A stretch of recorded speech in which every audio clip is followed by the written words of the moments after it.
So a day in the life of IT director, I would say you're trying to split this into two things. You have to be able to deal with what's going on that day. You're ultimately, whatever your role is as an IT director, you're going to be responsible for production applications.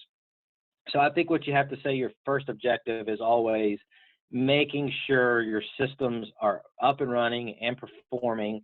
Production is always number one. But I think you also want to balance, what's going on that day versus are you looking strategically for where you and your teams need to be going. So I like to spend as little time as possible on the first part and as much as I can on the second.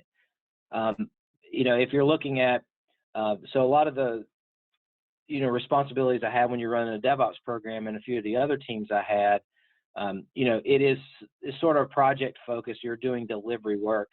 So you want to focus on, are we delivering the right things? Are we meeting the objectives of that program that we're delivering?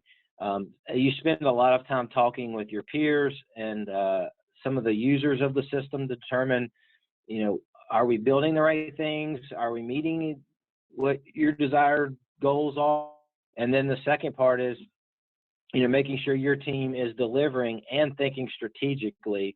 And when you're looking at an innovation program like a DevOps or any digital transformation type programs, that involves always what's next too, not just delivering what is already committed to, but trying to determine, what's coming after this, what new trends are emerging, are we trying to get out in front of this or not? So there's a little bit of, R&D that goes into that and making sure that your teams, have what they need to also be able to do that work.